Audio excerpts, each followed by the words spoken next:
Hello everybody. It's George from Ireland. So welcome back to the channel. Anyway, this video is about ructions in the Labour Party, this rebellion against Sir Keir Starmer's policy, because some of the Labour frontbenchers won't follow his line. Obviously, the front bench means a shadow cabinet. That's about 23 people. They're all understudying the current Conservative cabinet, as in the shadow Chief Secretary of the Treasury. If Labour wins, he'll become Chief Secretary of the Treasury and so forth. You know, the shadow Foreign Secretary David Lammy, if Labour wins, then Mr. Lammy will take over as Foreign and Commonwealth Secretary from Lord Cameron.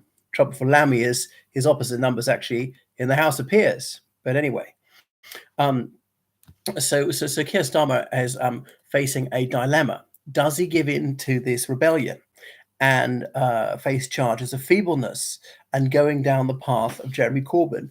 On the other hand, does he hold firm and face further resignations and perhaps his votes leaching away? Now, the Muslim community, they're perhaps 5% of the UK population. Of the adult population, less than that, because they're a disproportionately young community, more people coming in all the time and having children. So of the electorate, they're actually less than 5%. But the majority in about 30 constituencies, almost all Labour-held constituencies. So they're a bit of a vote bank for the Labour Party. But, you know, the defections won't be that big. And even if they said, oh, we're fed up with Labour now, come at the election a year away, are they really going to vote for the Conservatives?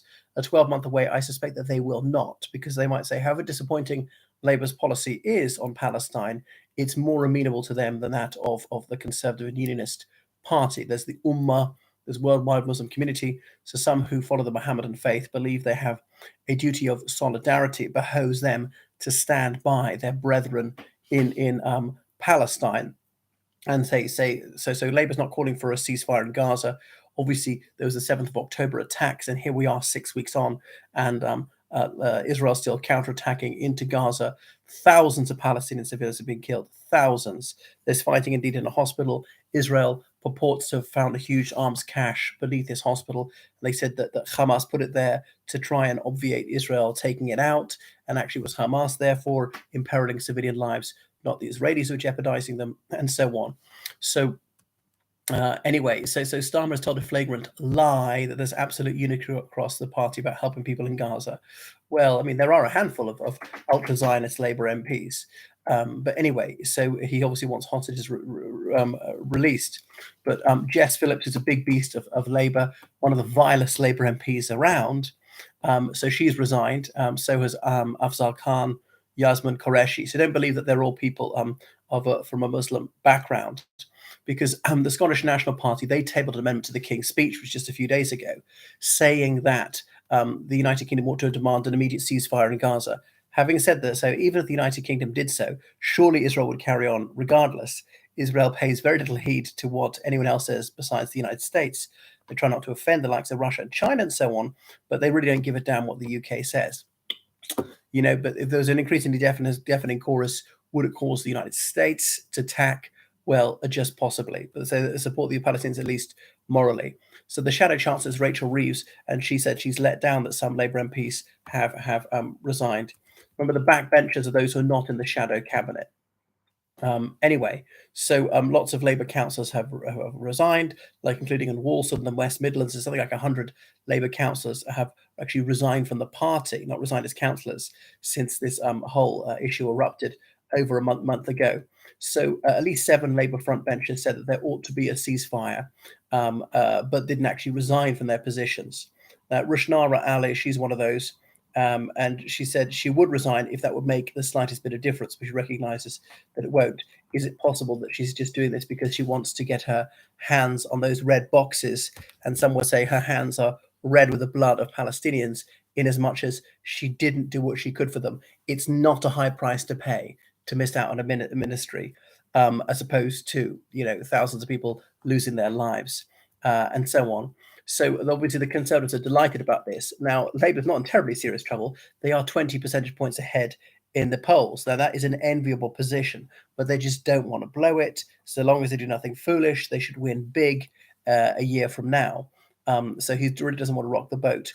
half of Europe seems to be on the other side. What's your thought on that? As in believes for Palestine? Well, I mean, because I'm not surprised the Palestinians have a very raw deal for an extremely long time. But, you know, I don't think of any European countries actually boycotting Israel. Now, I don't want Israel to cease to exist. All right, Israel has the right to exist. So does Palestine. So I wish this conflict didn't happen. I mean, I know that's just a truism, but we are where we are, and how can we make the best of it? Well, so the hostages released now, withdraw from Gaza now. I mean, Hamas is not going to be completely annihilated. Hamas calling for the obliteration of Israel, which is obviously terrible. But Israel should not treat the people in the West Bank with such gross injustice and all the rest of it.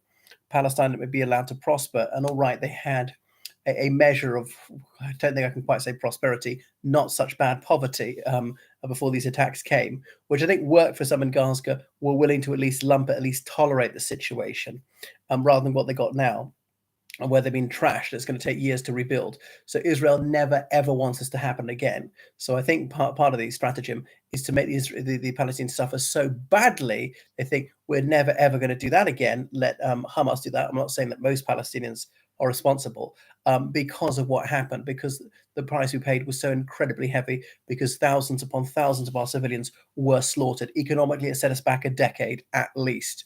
So we really want out of this situation.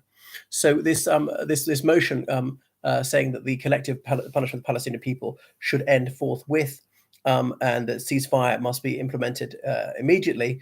Well, only 125 MPs voted for that. 294 voted against.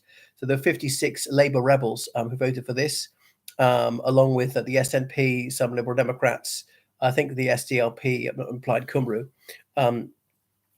Anyway, so that's obviously a little bit worrying. Okay, so there are 198 Labour MPs who hold some kind of position in the shadow cabinet or a junior ministership, or they're a whip or something like that, parliamentary private secretary and so forth. So not that many of them rebelled over it really, but you know, it could grow. So the United States has said there ought to be 4-hour pauses on some delivery of humanitarian aid. So the far right seems much stronger than the anti-Muslims. What's the way out? It really depends how you're doing far right, which is obviously pejorative. I mean, very few people define as far right. The so-called far right are not right wing at all. It seems an attempt to besmirch the reputation of right wingers, because the so-called far right are really socialists. I'm not saying that most socialists are like that. Far right, if they're white nationalists, should I say white supremacists, they're often Islamophobic. And what else? They obviously want, they certainly don't respect private property or civil liberty, which a right winger would do. They're often anti-capitalist and so on. So usually anti-immigration. Now, every country always has had immigration, always shall have it. And that's an essential part of capitalism, the free movement of labor. Obviously got to be within reasonable limits, which is what I support. Anyway, thank you so much for watching the video. I'm going to have to sign off now. I don't know why it's not going beyond 8 minutes. It seems to stall, then jump 5 seconds, the timer. All right, so please subscribe on Patreon, donate on PayPal. Thank you. Goodbye.